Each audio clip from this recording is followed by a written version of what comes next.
Olá, pode se apresentar, falar seu nome, sua idade, o que você faz hoje em dia, pode nos contar um pouco sobre sua convivência quando adolescente, por exemplo, com a família, e em quais circunstâncias você foi preso, quanto tempo passou e fale um pouco das suas experiências no cárcere. Meu nome é Sidney Francisco Salles, tenho hoje 56 anos. Hoje eu sou um pastor evangélico, além de pastor evangélico, eu exerço também uma situação do terceiro setor. Hoje nós temos 4 instituições, OSC, né? Hoje eu tenho 2 modalidades, eu trabalho com abrigo institucional para pessoas de vulnerabilidade, risco social e pessoal, pessoas vítimas de calamidade pública, mulheres vítimas de violência, e também faço outro trabalho em outro segmento com centro de reabilitação para pessoas decorrentes quanto ao uso e abuso de substâncias psicoativas, psicotrópicas e elíticas, entendeu? Quer dizer, dependência química. E hoje já há 30 anos a gente desenvolve esse trabalho na cidade de Jundiaí, Louveira, Várzea Paulista, Itupeva, Jarinu, Franco da Rocha e Caieiras. Fala um pouco para nós, pastor Sidney, sobre a sua adolescência com a família. A minha adolescência com a minha família foi um pouco muito difícil, pelo fato que meus pais eles eram do interior e eles vieram arriscar a sorte na Grande São Paulo, né, por devido serem agricultores, mas aí foi aquela grande decepção. Meu pai se frustrou porque aquilo que ele sonhou não foi aquilo que se tornou realidade, ele se tornou um alcoólatra e nisso havia muito conflito com a minha mãe, aquela coisa familiar, né, e por esse motivo existia muita desavença, traições, aquelas coisas todas, e nós já crescemos vendo aquele lar um pouco meio conturbado. E nisso, muito cedo, minha irmã se tornou auxiliar de classe de uma escola particular, depois ela se tornou professora, depois ela se tornou psicopedagoga. E naquela época, há 5 décadas atrás, o menor de idade poderia trabalhar para poder ajudar a sobrevivência dos seus familiares. E pelo fato de eu morar na periferia, minha irmã muito cedo já logo me arrumou um serviço, com 13 anos de idade, para mim poder afofar a areia do playground, rastelar a área verde, entendeu? Fazer uma caiação no muro desse colégio e tal. E eu tinha que acordar às 6 horas da manhã para 7 horas entrar nesse trabalho. Quando passado então um tempo, passado quase uns 6 meses, eles me ofereceram uma oportunidade também de chegar mais cedo, tipo mais ou menos umas 5h30, para mim poder ir no Morumbi, na Giovanni Groncho, como um auxiliar do motorista, para poder buscar as crianças nas suas residências, Alphaville, Morumbi, Atlântica, no Brooklyn. E eu comecei a observar que aquelas crianças, era diferente de mim, pelo fato do que elas moravam numa mansão, elas moravam nos castelos, meu, e elas moravam na periferia, na favela, né, meu? E aí eu via que a acepção de classe social era muito distante daquela qual eu vivia e eles viviam. E quando as crianças entravam na perua, as crianças falavam, "What's my name is teacher?" E aí eu não entendia nem inglês, né, meu? E o motorista falou, não, estão perguntando, ô tio, qual é o seu nome e tal? Fala pra ele, my name is Sidney. E aí foi aonde eu comecei já a ter logo um impacto na minha infância da questão de classe social. E aí, sempre na escola, aquele bullying era muito pesado. Hoje aí se faz terapia, hoje aí tem atendimento psicológico. Na nossa época o bullying era pesadão, chamava de macaco, de negro, e muitas vezes no quadro negro estava o meu desenho lá, um macaco com uma mochila com um saco de arroz solido que eu levava meu material escolar. E aí a gente saía entre soco e pontapé, né, meu? Estava sempre na diretoria da escola ali, sendo chamado a atenção e sendo advertido. Fui expulso mais ou menos de uns 3 colégios. Mas aí com 15 anos, eles me deram mais uma outra condição de ter um outro serviço, para acumular um pouco mais de dinheiro. Era limpar a piscina, fazer aspiração, jogar cloro, ácido sulfúrico, fazer o aquecimento solar, o aquecimento por caldeira. E aí foi aonde eu comecei a fazer a limpeza da piscina também. Só que eu já tinha que chegar no trabalho mais ou menos por volta de umas 5 horas da manhã. Eu tinha que acordar umas 4 horas da manhã para poder pegar o ônibus e ir para o trabalho. E nisso tudo eu tinha que ir para casa 6 horas da tarde, tomar banho para ir para o colégio e entrar no noturno. Isso aí já estava quase na 5ª série. E aí nos finais de semana eu lavava as peruas, os ônibus, os micro-ônibus que fariam esse transporte das crianças. E aí foi onde eles começaram a pedir para me lavar no sábado para me ganhar um dinheiro a mais. Por quê? Eu comecei a sentir a diferença pelo fato de eu apresentar meu boletim escolar para minha mãe de 10, 9, 8, 7, das matérias de matemática, ciência, português, e minha mãe não se importava muito com aquilo. Mas quando eu chegava com o colerite do trabalho, com R$ 150, ela tirava 130, me dava R$ 20, e eu via que ela se alegrava por aquilo, porque aquilo ajudava na sobrevivência da família, entendeu? Mas só que isso para mim era uma contradição, mas eu não julgo ela por esse motivo, pelo fato do quê? Porque ela nunca tinha visto um afrodescendente, um negro, talvez cursar um nível superior, talvez ser uma pessoa dentro da classe social elevada num padrão de uma empresa de destaque. Então, como ela nunca viu aquilo, então o dinheiro para ela era muito melhor do que as minhas notas escolares. Então, essa reversão de valores também me afetou, pelo fato do quê? Eu comecei a perceber que a minha forma de se vestir e se apresentar diante da sociedade era diferente daquelas pessoas que tinham condições de ir com uma roupa melhor para um shopping. Você está entendendo? Um Lecoque, um Adidas, sendo que nós tínhamos que usar um Bamba, uma Conga. Então, tinha essa acepção toda. E nisso, eu lavava também as motos do dono dessa escola, ele fazia rally com essas DT 180, fazia trilha, empinava, ele me ensinou a fazer umas acrobacias. E isso com 15 anos de idade, eu chego na porta da escola uma vez, saindo os alunos do vespertino entrando, as pessoas noturnas, eram mais ou menos umas 300, 400 pessoas, eu com a moto de frente do colégio, aí eu dou uma brecada assim, pulo, dou um RL, levanto a traseira, nossa, a galera toda... Aí já não sou mais aquele macaco, já não sou mais aquele neguinho, eu já não sou mais aquele cara que todo mundo fazia acepção. As menininhas já olhavam diferente, entendeu? Porque agora já era um lei. E aí aquilo me empolgou. E hoje eles falam muito de ostentação, mas naquela época nós queríamos se destacar, entendeu? Porque muitas pessoas faziam acepção da gente, pelo fato tanto social quanto o fato também de ser negro, entendeu? E aí o que acontece? Quando eu começo a me destacar nisso, um abismo chama outro abismo. Por quê? A criminalidade também, os moleques tá tudo ali em frente do colégio e tal, foi onde começou a surgir as propostas para praticar alguns tipos de delito. E aí a gente ia fazer alguns pequenos furtos, né? Ali numa padaria, num posto de gasolina, um tênis Lecoque ali, numa faculdade Osec, numa faculdade Mackenzie e tal, né? E de repente então eu começo a me envolver na criminalidade e quando eu acordo para a vida, eu tô sendo preso com 17 assaltos a banco, 7 de caminhão, levado pro DEIC de São Paulo, ali da Estação da Luz, e passado 30 dias eu vou para a carceragem primeiro distrito do DEIC, e passado 30 dias eu vou para o maior presídio da América Latina, Carandiru de São Paulo. E a gente chega já nessa pergunta mesmo, porque é isso. O que foi o massacre do Carandiru? Que você lembra? Quais as consequências desse massacre na sua vida, dentro e fora do cárcere? Quando eu chego dentro da cadeia, do maior presídio da América Latina, Carandiru de São Paulo, eu fico assustado. E quando eu fico assustado que eu vou entrar para dentro, mas muito mais eu fico assustado então quando eu passo pela Divinéia, que logo eu sou abordado pelo agente penitenciário e ali o chefe de disciplina fala que quem tem problema não pode ir para o pavilhão 9. E muitas pessoas levantam a mão, vai para o pavilhão 5, outros vão para o pavilhão de segurança máxima, que era o pavilhão 6, e outros ficavam no pavilhão 2, que eles falavam que era o pavilhão da gordura. E ali, como eu já conheci alguns indivíduos que se encontravam presos, os caras falavam, ó, negão, tem que bater lá no fundo.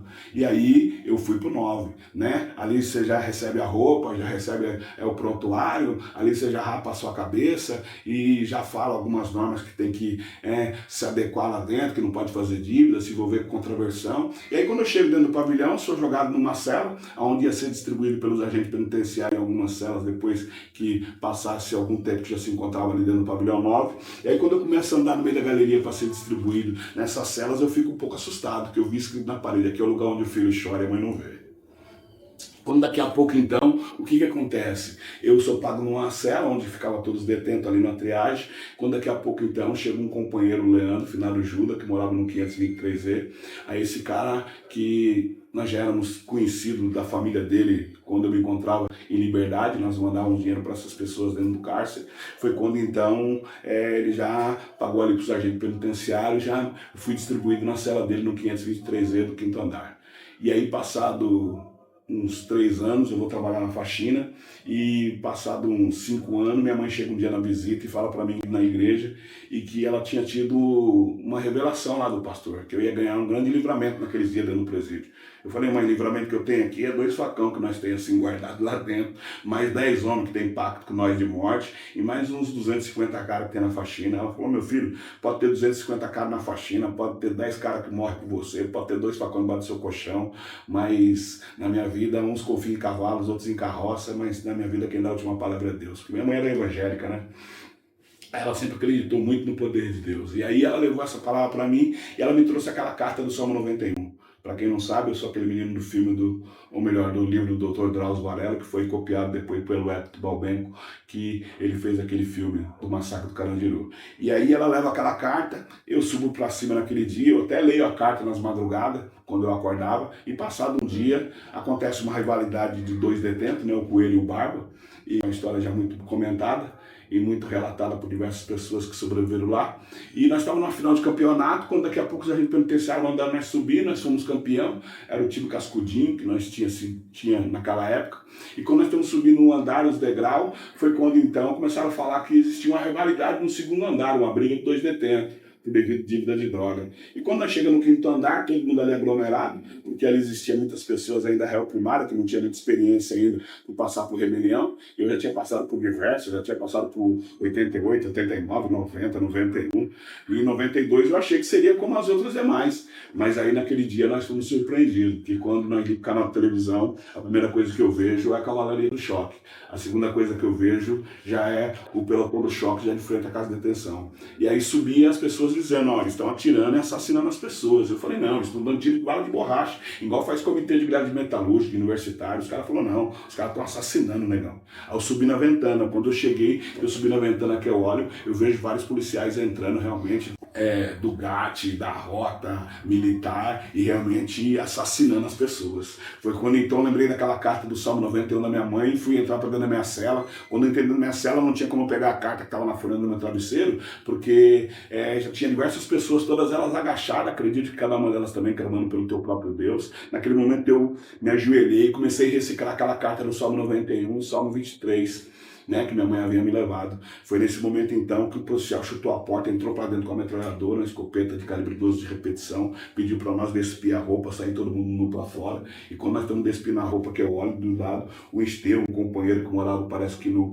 508E, que era da faxina 507E, ele havia morrido, uma bala ricocheteou, pegou sua nuca, ele estava morto do meu lado, aquela poça de sangue. Quando eu saio no meio da galeria, que eu vou sair, eu vejo essa imagem aqui, diversos cadáveres, onde eles falam que morreram 111. Se você contar que só nessa galeria aqui você vai encontrar 50 cadáveres, porque eu já fiz essa contagem por diversas vezes. E não era só no quinto andar, era no segundo, no terceiro, no pátio, no campo, e no quinto andar, no quarto andar, no terceiro andar, no segundo andar. Foi quando então o policial mandou sair, quando sair, mandou fazer aqueles corredor polonês, e as pessoas tinham que passar, e sempre a 10ª pessoa, a 11ª, a 12ª, eles empurravam na porta do elevador, que na hora da rebelião, os próprios detentos quebraram a porta. Agora você imagina uma pessoa cair do quinto andar no térreo.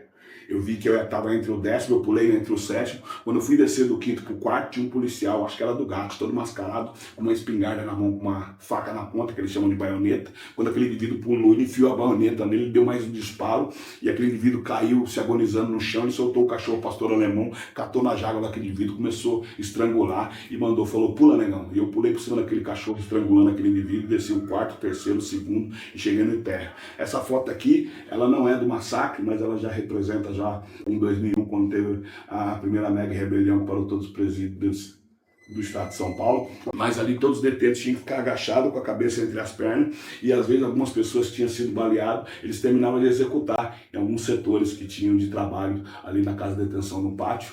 Foi justamente nesse momento então que começou a chover, aquela bomba de gás, aquela fumaça da bomba de gás lacrimogêneo começou a se espalhar, e as pessoas pararam então de tossir, de se levantar e de ser alvejado pelos policiais. Foi quando então minha filha chegou um pouco mais próxima, que os policiais mandou subir. Quando fui subir, que eu bati o pé na galeria, onde era distribuída a boia ali no pátio, quando eu coloquei o pé, o policial bateu a mão no meu ombro. Quando ele bateu no meu ombro, eu falei, eu vou voar no pescoço dele, meu. Já que esse cara vai me matar, vou fazer igual aquele pastor alemão fez com aquele indivíduo. Quando eu virei, eu acho que aconteceu um milagre. Ele colocou a mão no meu peito e falou, rapaz, eu não vou te matar não, você tá com medo? Eu falei, não, eu tô em pânico. Ele falou, então, é o seguinte, eu quero que você ajude a carregar esses cadáveres aqui, porque a imprensa não pode tirar foto desses cadáveres assassinados aqui não. Foi nesse momento que nós começamos a carregar cadáver, tirar do elevador, jogar no pátio, começou a chegar caminhão, carro de ML, ambulância, viatura, até caminhão de lixo, e aí começamos a tirar do segundo andar, do terceiro, do quarto. Eu carreguei aproximadamente uns 35 cadáveres. Quando daqui a pouco então tinha que carregar e jogar dentro dos carros de ML, da ambulância, viatura. Quando o policial gritou do terceiro andar, negão, sobe aqui em cima para catar mais um cadáver. Quando eu chego no terceiro andar, eu vou na 379E. Quando eu chego na 379E, aí que eu vou catar o indivíduo, o outro indivíduo vai com ele na 369 lá no fundo. É quando eu vou pegar um rapaz aqui na 379, se eu não me engano, quando eu vou catar o indivíduo ali, quem era a pessoa? Era um dos meninos que estava ajudando a descarregar os cadáveres, era o Marquinho, da Zona Leste. E aí eu percebi comigo, eles estão dando quebra de arquivo, as pessoas estão carregando. Para quê? Para talvez hoje não estar relatando o que eu estou relatando, porque eles estavam dando queima de arquivo nas pessoas que estavam carregando. Nesse momento, então, catei aquele cadáver, levei até no meio da galeria, soltei, subi para o quarto andar. Quando eu cheguei no quarto andar, eu encontro essa poça de sangue, onde eu fico, então, mais assustado, então. Porque a AIDS estava lastrando, mas o meu medo não era a AIDS, porque o doutor Drauzio Varela não dava nem conta das pessoas que possuíam o HIV, né, naquela ocasião. E nós vimos muitas pessoas morrer em fase terminal. Então, não foi acepção por colocar o pé naquele sangue, não, é porque eu sabia que tinha sangue de algumas pessoas que eu conhecia. E sendo que, para mim, foi o maior roubo de ar que já existiu no mundo, porque quando você toma tiro, e eu já tomei tiro, quem dá o laudo é o ortopedista e fala onde pegou a bala. Por que essas pessoas estão todas costuradas por aqui? Para mim, foi o maior roubo de ar que já existiu no mundo. Daqui a pouco, então, eu subo pro quinto andar. Quando eu chego no quinto andar, eu deparo 3 policial. Aí acontece um milagre na minha vida. Eles apontam as armas para mim e falam: o que você está fazendo aqui? Eu falei: no senhor, eu já ajudei a carregar os cadáveres lá embaixo e o tenente mandou você me trancar. Aí ele disse: ó, vai acontecer um milagre na sua vida. Você está vendo esse bolinho de chave? Tem mais de 100 chaves aqui. Eu não sei qual que é a chave desse cadeado, não, mas a chave que eu escolhi, eu vou catar, vou bater no cadeado e vou torcer. Se o cadeado abrir, você entra para dentro. Se não abrir, nós vai te executar agora. E eu, por devido, né? Sempre tenho andado de costa para a luz, porque até os meus 13 anos eu sempre acompanhei minha mãe na igreja, mas depois eu me tornei ovelha rebelde. Naquele momento eu lembrei da carta do Salmo 91 da minha mãe e lembrei do meu Deus.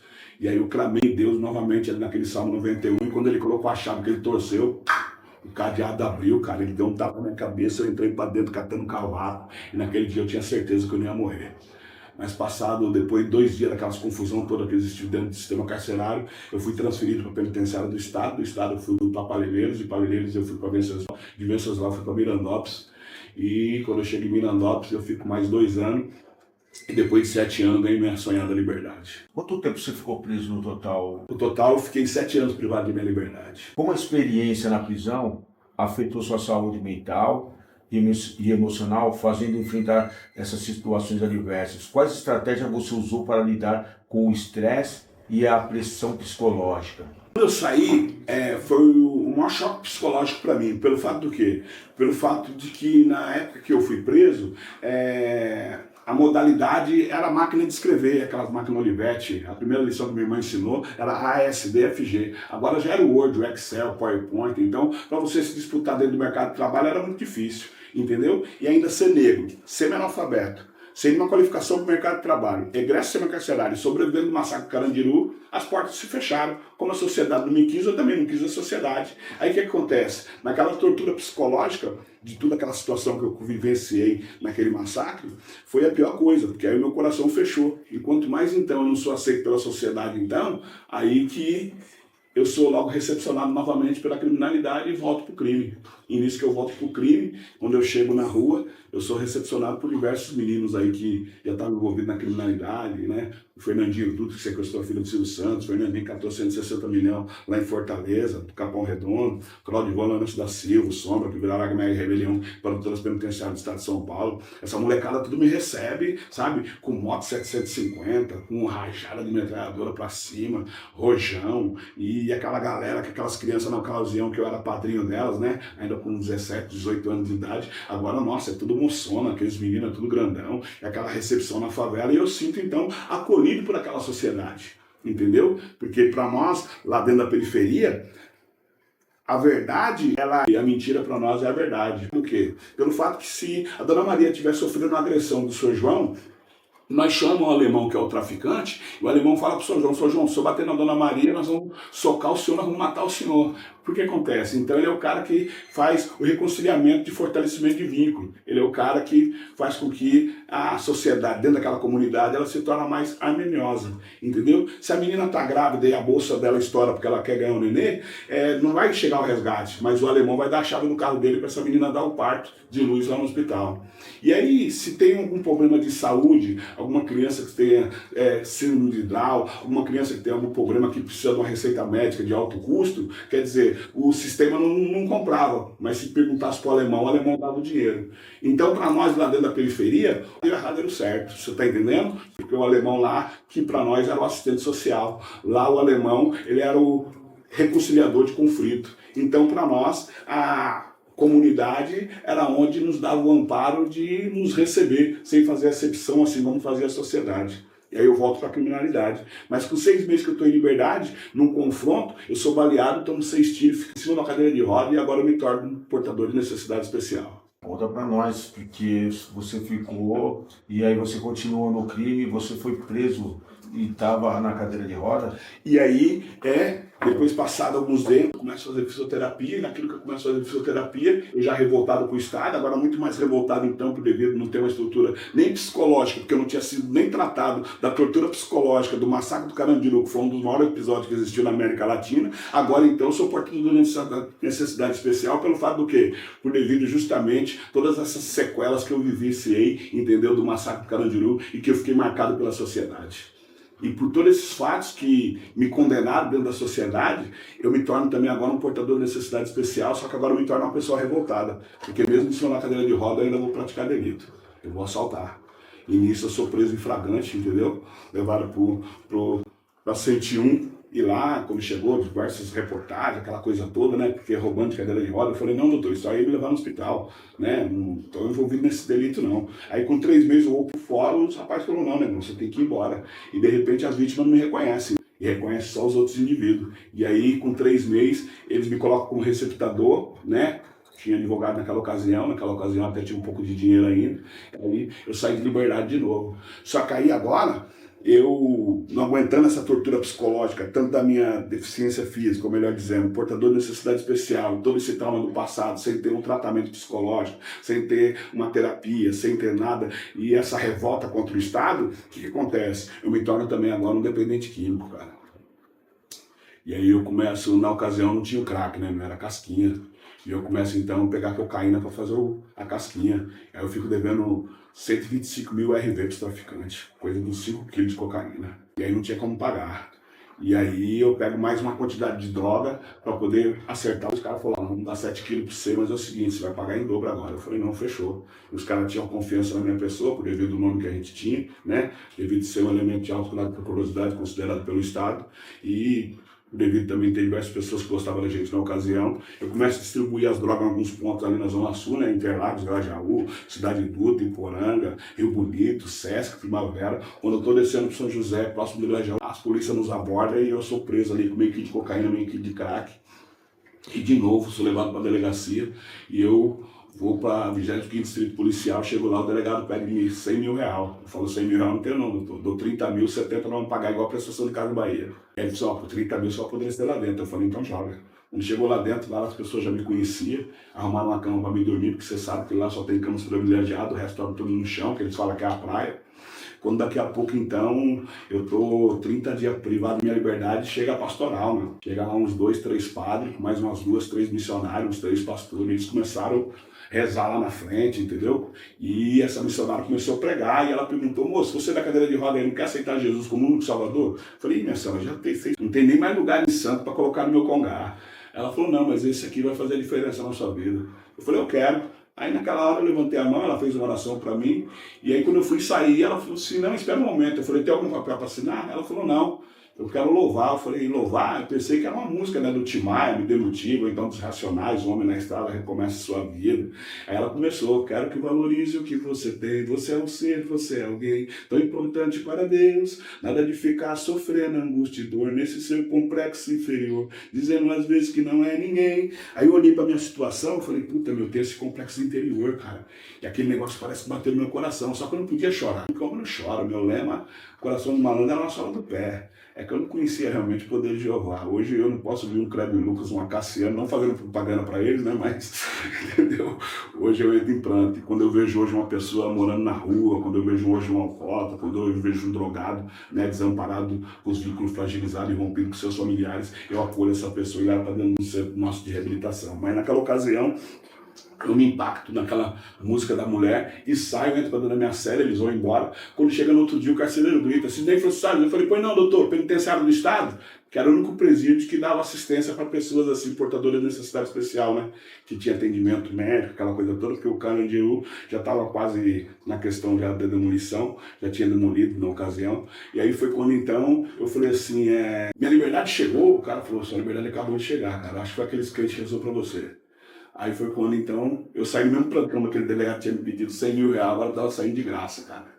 Aí eu chego em casa, minha mãe me recepciona, pergunta se eu não tinha fugido. Eu falei, não, mãe. Ela falou, não, é que Deus não dá asa à cobra. O senhor mandou cortar as duas pernas. Você não tomou a cadeia, não. Eu falei, não, mãe. É liberdade mesmo. Aí encostou com minhas irmãs, me buscou, me colocou no carro, me levou para casa. Quando chegou em casa, passa uma semana, eu recebo o telefonema daquela mulher que tinha ido no presídio fazer aquela oração. Ela falou, ó, eu fui lá no presídio lá e os rapazes me deram seu telefone, porque eu deixei meu telefone com os caras para comprar droga comigo, né, meu? E aí essa mulher liga para mim e fala assim, eu não quero ir para um centro de reabilitação. Eu falei, eu não sou dependente químico, eu não sou drogado. Eu falei, não, só para você visitar lá. Aí eu fui para a cidade de Jundiaí fazer uma visita. Eu falei, vou passar o final de semana aí. Aí eu fui para passar o final de semana, cara. Aí minha vida mudou. Eu fui acolhido por essas pessoas aí, desse centro de reabilitação, entendeu? Na ocasião eles eram evangélicos. E aí hoje eu percebo que é um dos maiores grupos que acolhe pessoas de sistema carcerário, porque eles não fazem acepção das pessoas. Eles não fazem pré-julgamento de quem você foi, ou te condena por devido você ser negro, por devido você ser pobre, por devido você ser egresso do sistema carcerário. E foi uma porta então que abriu para mim, eu encontrei vários anjos de carne. E passados 6 meses que eu estava dentro daquele centro de reabilitação, eu fui condenado por mais um assalto. Então eu tinha que voltar para o presídio. Minha mãe trouxe o oficial de justiça que tinha deixado lá para me se apresentar de novo no DEIC. Foi quando então eu mostrei para a diretora do centro de reabilitação, ela conhecia um pastor que estava fazendo direito na ocasião na faculdade em Padre Anchieta, e o professor dele era o juiz Antônio Carlos, que hoje é falecido, que se tornou o desembargador Antônio Carlos Maneiros, que era até reitor da PUC. E aí esse cara, ele me abraça, cara, ele vai visitar lá a instituição e ele fala, cara, você vai ser palestrante comigo nas universidades, em todas as universidades que eu entrar no Brasil, PUC, USP, Padre Anchieta, Rio Branco, FATEC. Eu não acreditei, ele me trouxe vários livros do Código Penal, me ensinou alguns livros lá, me trouxe, eu comecei a decorar alguns artigos, ele veio, fez tipo uma chamada oral comigo, eu respondi todas elas. Aí ele começou a me levar para PUC, USP, Padre Anchieta, eu comecei a dar palestra com ele, eu trabalhei com ele aproximadamente uns 20 anos, foi aonde eu encontrei através dele uma luz no fim do túnel, que ele começou também a me remunerar. E naquela remuneração, o que eu fiz? Como eu tinha que sair da instituição, porque eu já tinha feito meu tratamento depois de 1 ano e meio, ele alugou um sítio, montou uma instituição e colocou eu para coordenar essa casa de recuperação, entendeu? Esse centro de reabilitação. Passado um ano que eu estou ali com ele, dando palestra em alguma universidade, ele me leva para Cracolândia, para fazer um trabalho na Cracolândia que ele queria fazer com os estagiários, com os alunos, né, que estavam no 3º, no 4º ano já de direito. E aí ele monta uma banquinha, uma tenda, né, na Cracolândia, ele leva também a saúde, e leva também uma tenda de assistência social, só que foi um trabalho que eles fizeram só com 2, 3 meses, 2 meses no máximo, porque acho que houve o envolvimento de uma aluna, de uma pessoa que era dependente química da Cracolândia, então, por devido aos pais ter falado, né, e ter criticado na PUC naquela ocasião, eles cortaram esse trabalho. Só que aí eu fico na Cracolândia, né, 9 anos fazendo trabalho ali, onde eu alugo uma fazenda, e aí eu já não tenho mais uma instituição, agora duas, tenho aproximadamente quase uns 100 alunos. E para consolidar tudo isso, nisso, eu escrevo meu livro, Paraíso Carandiru, contando o relato todo sobre a nossa história. E essa viravolta que nós demos, né? Porque o meu passado me condena, mas o meu presente tem que me absolver. Quando daqui a pouco, então, né, nós abrimos o Centro Terapêutico Educacional Cristão, que é a minha instituição, só que aí eu não abro só uma, por devido à demanda ser muito grande, eu começo a abrir diversos centros de reabilitação e abrigo institucional para pessoas em situação de rua, né? Onde eu cheguei ao ponto de ter quase 250 pessoas, eu fazer mais do que o Estado, no próprio município onde eu morava, em Jundiaí, Várzea Paulista. E quando em 2019, o Dr. Maneiros liga para mim e fala assim, você pode me cobrir numa conferência que vai ter aí numa universidade? Eu falei, doutor, com o maior prazer. Ele falou assim, então pode se arrumar, que nós vamos ter que levar você lá no aeroporto de Guarulhos. E aí, em 2019, eu me consolido recebendo esse convite para ser palestrante na Brasil Conference de Harvard MIT, nos Estados Unidos, lá em Boston. E aí foi aonde lá eu fiz mesa juntamente com o ministro Luiz Barroso, na ocasião era governador do Maranhão, governador Flávio Dino, que hoje é o ministro da Justiça, né, do Brasil, a Maria Brandt, se eu não me engano, de Direitos Humanos, e tinha um intérprete, né, pelo fato de eu não falar inglês. Aí ela era a tradutora na ocasião.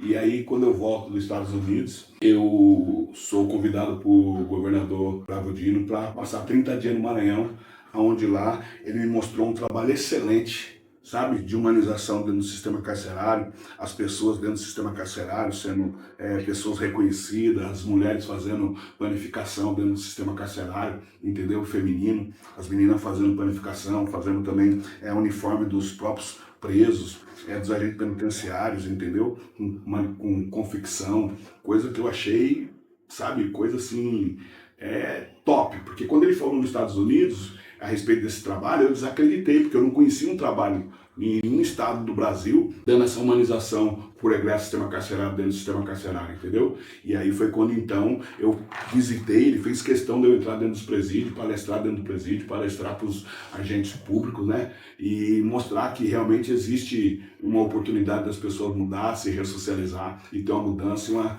transformação de vida. E aí eu vi lá os rapazes fazendo uns broquetes, entendeu? Porque tem os faccionados que são, né, das facções, todos os presídios, um diferenciado do outro, mas tem aqueles que não são faccionados. E uma coisa que eu achei muito interessante é que as famílias não precisam levar alimentação para os presos. É a família que chega dentro do presídio e eles dão um pecúlio para a família levar embora um salário mínimo, cara.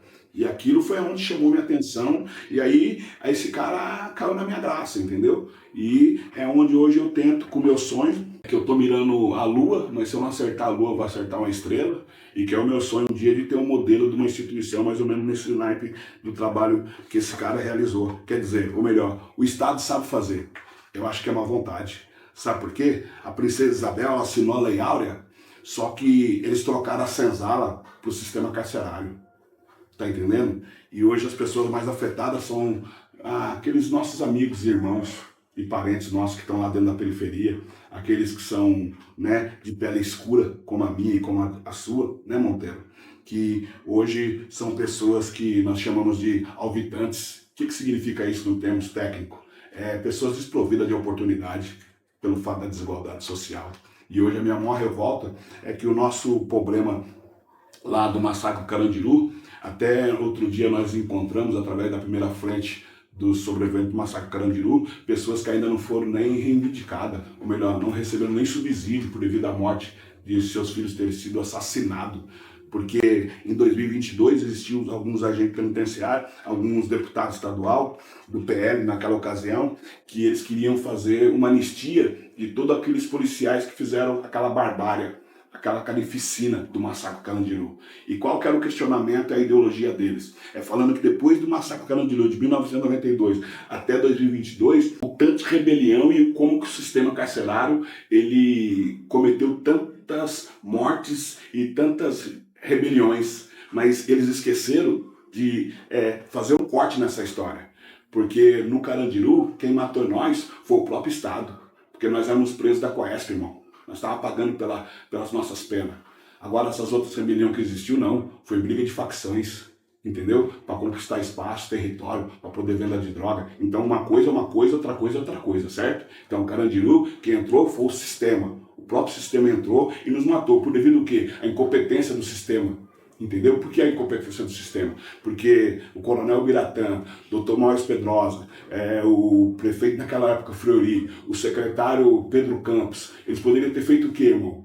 Catado algumas pessoas com um pouco mais de inteligência e totalmente de capacidade e amenizar aquela situação da melhor maneira possível. Como assim? Nós não tínhamos estoque de comida. Se eles cortassem nossa alimentação, cortassem água, cortassem energia elétrica, nós renderíamos no máximo em 2, 3 dias. E não precisava aquela barbárie. Não precisava aquela carnificina que eles fizeram, entendeu? Porque ali não tinha ninguém armado.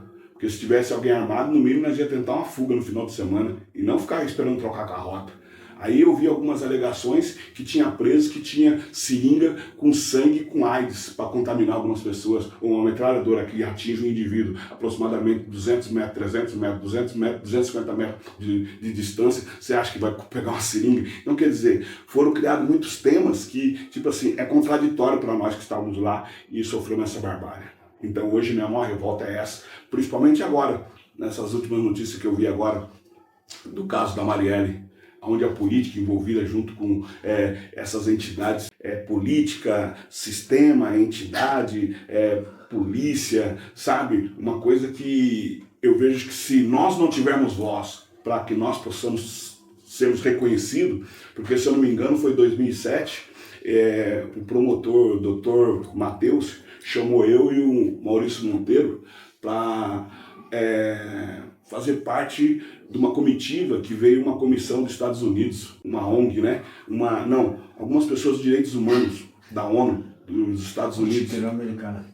Como? Corte Interamericana. Uma corte interamericana, por devido falar que o Brasil era um país de impunidade. E lá eles tomaram nosso relato, e aí a presidente que estava na frente daquela comissão, ela veio se retratar com nós, dizendo que ela queria pedir perdão para nós e pedir desculpa pelo fato do que o Estado havia cometido com nós. Foi onde o Maurício Monteiro abordou e falou para ela, olha, nós não gostaríamos de receber essa reivindicação e muito menos esse retratamento que a senhora está fazendo conosco, que nós gostaríamos de receber aqui do nosso próprio presidente e das nossas autoridades aqui no Brasil. Então hoje eu ainda me encontro uma pessoa revoltada. A barata pesando, né? E aí vem isso aí, ó. Quais foram os maiores desafios a serem enfrentados aqui fora? O maior desafio a ser enfrentado aqui fora foi essa acepção, né, meu? Pelo fato de ser negro, ser egresso carcerário, não ter nenhuma qualificação no mercado de trabalho. Apesar que o Código Penal, ele diz que o reeducando, ele deve ter ressocialização dentro do sistema carcerário.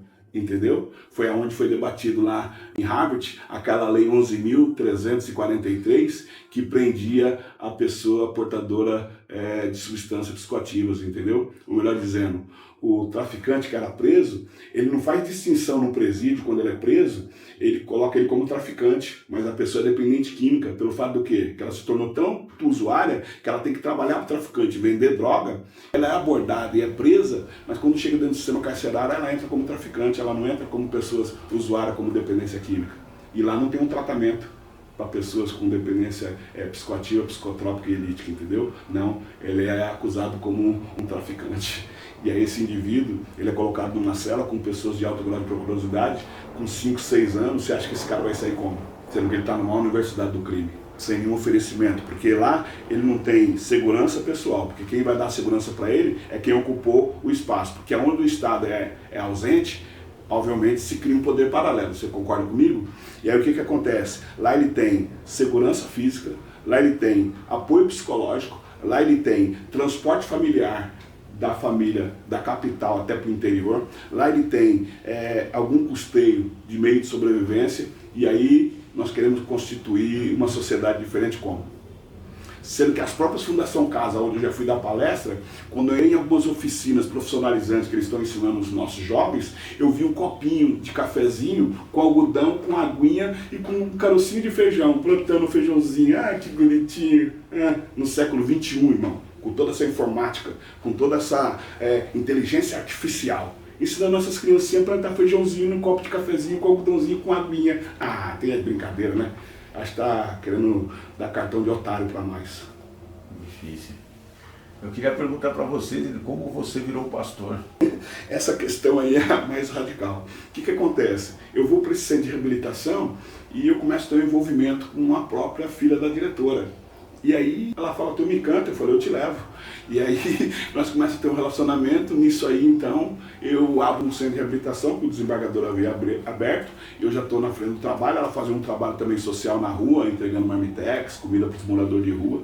Aí a gente começa a se juntar, eu começo a ver ela começa a me ver, e aí começo a namorar, e daqui a pouco nós casamos, depois de um ano, e hoje é meu braço direito, hoje é a presidente da instituição, Adriana Nazaré Siqueira Salles. Aí eu tenho o meu filho Henrique, que também é formado em administração, eu tenho 2 netos também, o Davi e a Yasmin, tem a minha nora Vanessa, e tem a minha filha também, Ana Miriam, que é enfermeira, hoje do Hospital São Vicente da cidade de Jundiaí. Hoje ela lidera uma equipe de 37 técnicos de enfermagem e auxiliar de enfermagem no município de Jundiaí.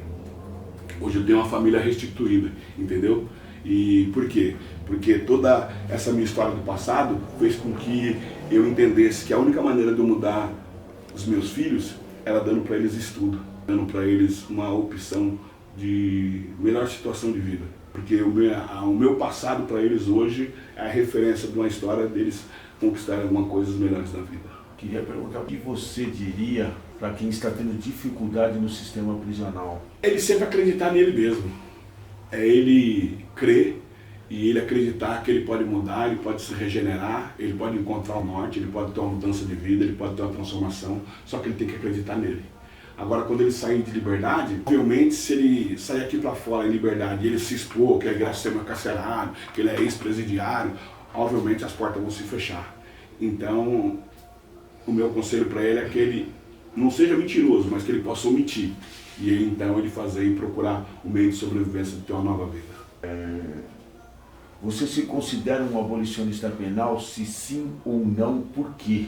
Sim. Eu acho que esse sistema carcerário nosso, ele é falido. Por quê? O nosso Código Penal é de 1994. Até a nossa Constituinte já foi mudada, entendeu? Então hoje, para mim, esse Código Penal ele é medieval, tá entendendo? Principalmente a forma como é tratado as pessoas que se encontram hoje privadas de sua liberdade. Elas não têm condições hoje de se tornar um profissionalizante lá dentro. Apesar que eles oferecem algumas coisas, mas como na nossa época, tinha que costurar 10 bolas para ganhar 10 maços de cigarro. Só que se você ia comprar 10 bife, era 3 maços de cigarro. Poxa, daqueles 10 maços de cigarro que você ganhou para você costurar 10 bolas, você ficava com 7 maços de cigarro, quer dizer, era uma extorsão, ou melhor dizendo, a princesa Isabel assinou a Lei Áurea, eles trocaram a senzala pelo sistema carcerário, e hoje ainda continua da mesma forma. E uma das maiores sequelas de todas essas consequências do cárcere e de toda essa acepção da sociedade, e pelo fato também de eu me tornar portador de necessidade especial, ainda tem essa questão. Eu fui fazer uma bariátrica por devido ser uma pessoa muito frustrada, me alimentava de forma errônea, com muita glutonaria, e eu fiquei pesando 180 quilos, eu fui fazer uma bariátrica e complicou, e chegou ao ponto de eu ficar 30 dias em coma. Como o Brasil eles não permite fazer eutanásia, eles falaram para minha mãe que eu tinha somente 2, 3 dias de vida, e que obviamente na próxima visita ela me encontraria sem vida, já em óbito. Foi quando então minha mãe chega no hospital naquele dia, ela dobra o joelho, ela é uma mulher de muita fé, e ela começa a orar, e quando ela começa a orar, as máquinas começam a pintar, entra um monte de médico, eles pegam aquele ferro de passar roupa, que eu não sei falar o nome, eles começam a dar no meu peito, e minha prima fala: tia, o Ney não vai morrer não, o Ney tá voltando do coma agora. Só que causou essa escária nas minhas nádegas, onde eles fizeram plástica, tiraram diversas partes do meu corpo para fazer a plástica aqui, aí deu rejeição, aí eles fizeram a plástica com pele de carneiro, e aqui eles tiraram diversas peles da minha perna para poder fazer enxerto, onde hoje eu me encontro com essa, hoje aqui no meu estômago, da minha barriga, e tudo isso causa desse sistema caótico que nós temos vivido aí. Pesado. Eu queria perguntar para você o seguinte: quais as experiências que o cárcere lhe ensinou sobre si e a vida? Então, o que o cárcere me ensinou é que só sobrevive, só sobressai aqueles que acreditam e que são fortes. Aqueles que têm opinião própria, aqueles que realmente não deixam se levar por devido à descriminalização, por devido à acepção de pessoas. E hoje eles falam bullying, né? Mas eu falo que eles tratam muitas das vezes nós como escola da sociedade, né? E eu tenho mostrado ao longo dos anos que essa escola da sociedade ela pode ter uma mudança, uma transformação de vida. Porque hoje eu tenho 4 centros de reabilitação e eu tenho visto diversas pessoas terem a vida transformada. Vejo pessoas que, aonde ela chega lá sem expectativa, sem o norte, sem uma estrada a seguir, sem esperança, e eu mostro para ela que há a possibilidade dela ter uma mudança de vida, há a possibilidade dela ter uma inclusão social. Só que hoje nós vemos isso muito no papel, né? Eu gostaria até de chamar o Silvio Almeida para dar a palestra aqui um dia na fala da primeira frente do Carandiru, para ver se ele pode lutar por nós. Por devido a ele ser negro como nós, ele tem uma mentalidade um pouco diferente, mas para poder também falar uma fala dentro do sistema carcerário, principalmente dentro da nossa Fundação Casa, que existe possibilidade de mudar. Por quê? Porque o Sidney, esse portador de necessidade especial, esse cara que a sociedade diz que era negro, que era pobre, que era sem qualificação para o mercado de trabalho, que era egresso do sistema carcerário, que era sobrevivendo uma Carandiru, hoje proporciona vida. Hoje proporciona mudança e transformação de diversas pessoas que outrora não tinham esperança nem uma estrada a seguir. Então eu falo para essas pessoas que estão no cárcere que hoje elas têm que acreditar nelas mesmas, porque elas têm um potencial imenso, irmão, para poder mudar e revolucionar. Principalmente pessoas que passaram essas experiências que nós passamos. Porque aí nós temos tanto como de fala, como também experiência para poder instruir. Por que que hoje o nosso poder legislativo, o executivo, não contrata nós para darmos palestras dentro da Fundação Casa? já que não dá para mudar o cárcere, pelo menos mudar a mentalidade dos nossos adolescentes, dos nossos jovens dentro da Fundação Casa. E hoje a minha fala que eu deixo para essas pessoas que se encontram privadas da sua liberdade é que elas têm que acreditar nelas mesmas. E se elas não acreditarem nelas mesmas, existem diversos tipos de religiões onde elas podem se apegar e acreditar e ter uma mudança e uma transformação de vida. Mesmo você já tendo falado, mas eu vou fazer essa pergunta só para assim, sintetizar.